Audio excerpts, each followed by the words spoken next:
Good morning, everyone. Well, quite frankly, the weather is going to be wild the next 2 days in Nebraska, so let's not waste any time. Let's get right to your hour-by-hour forecast. 8 a.m. this morning, some leftover showers in the far southeastern part of the state, and some leftover showers and storms in the north central part of the state. But I'm going to skip a whole bunch of time right now, all the way to 3 o'clock in the afternoon. Now, between 8 a.m. and 3 o'clock, there is a chance of rain just about everywhere. The greatest chance is in the central part of the state, but no severe storms to worry about. There could still be a few weak storms, but no severe storms to worry about until we get to 3 o'clock in the afternoon. That's when the severe threat begins.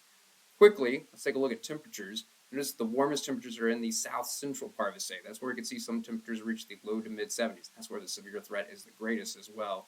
Meanwhile, it's possible that some in the far northern part of the state could only see highs in the upper 50s. It's going to be windy for everyone today, gusts 30, 35 miles per hour, but that's actually nothing compared to the wind that we're going to see tomorrow. More on that in just a bit. So notice at 3 o'clock around McCook. That could be a supercell thunderstorm popping up. And it's during the late afternoon and early evening hours that we're concerned about supercell storms. And those supercell storms could produce some very large hail and possibly a tornado as well. So the earlier the storms get to you, the greater chance that they're going to be severe. That's the biggest takeaway for this afternoon through the evening hours. 5 o'clock, good chance of storms around the Kearney area, it looks like, and they certainly could be severe. We hope not, but potential is certainly there. Let's jump ahead a couple more hours. 7 o'clock, this is looking like a better chance of storms for places like Grand Island, York, Columbus. May not be until about 9 o'clock or so that we see the good storm chance for places like Lincoln, but the threat for severe storms is still there. And it could be even later. It may not be until about 11 o'clock or so that the storms push in to the Omaha area. So at this point, it's more likely it's going to be heavy rain and lightning, but still can't rule out the potential for some damaging wind gusts and some hail. It's still a possibility. So when do we get all the storms out of here? When does the severe threat completely go away? That is looking like 1 a.m. tonight. Now notice still some leftover showers, but no more storms to worry about, and definitely some chillier temperatures because the cold front will be completely clear of the state at this point. So who's under the threat for severe storms? Far western part of the state, no worries, but from North Platte over to Omaha, the chance of severe storms is there.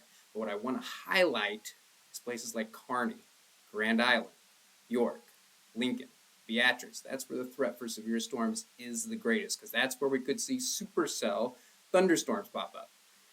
Now, today is a tricky day because the worst case scenario is very bad.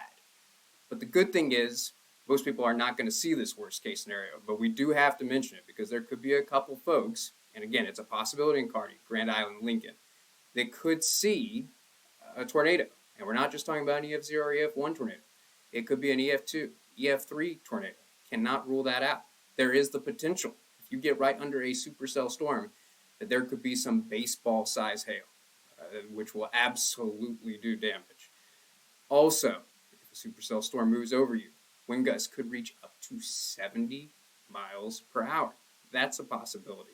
Again, particularly in the late afternoon and early evening hours, the later in the night storms get to you, the less likely all these threats are. So that's why Omaha not under the same risk place like Grand Island and Kearney, and go to Sioux City under an even smaller risk. Also, can't completely rule out some flooding because of all the rain that we saw last night. Ground's pretty wet, and there is the potential in a couple spots that another 2 inches of rain could fall. So particularly in low-lying, poorly drained areas, can't rule out a little bit of flooding occurring late this afternoon and through the evening hours. Again, it's a pretty wide window, I know, from 3 o'clock this afternoon until 1 a.m. tonight. Earlier the storms get to you, the more likely it is that these worst-case scenarios are likely. So we're not done just yet. We got to talk about the wild wind for tomorrow. Look at 9 a.m. tomorrow morning, and look how many folks could be seeing wind gusts 50, 55 miles per hour. In fact, I'm not ruling out a couple of spots seeing wind gusts up to 60 miles per hour. That's most likely the north central part of the state. Notice winds a little bit weaker to the east and out west. But get ready for the winds to pick up as we go through the day in the eastern part of the state. So let's time it out. We're jumping from 9 a.m. now until 3 o'clock in the afternoon. Notice how the winds weaken in the far western part of the state, but still the potential for gusts around 50 miles per hour in the central part of the state, and the winds starting to pick up a little bit in the eastern part of the state. Also some leftover showers. for the eastern half of the state, particularly in the northeastern part of the state. That's where it's looking like the wettest. No storms, but showers, because it's going to be significantly cooler. Let's jump ahead to 9 o'clock, because I actually think it's about 9 o'clock in the evening that places like Omaha could see the strongest winds. And wind gusts around 50 miles per hour are a possibility. But notice how the winds have died down, especially in the western part of the state, but the central part of the state as well. We'll just call it windy, not crazy windy, like we're going to see in the morning through the early and mid-afternoon hours. Now, once we get past 9 o'clock, winds die down for even more folks.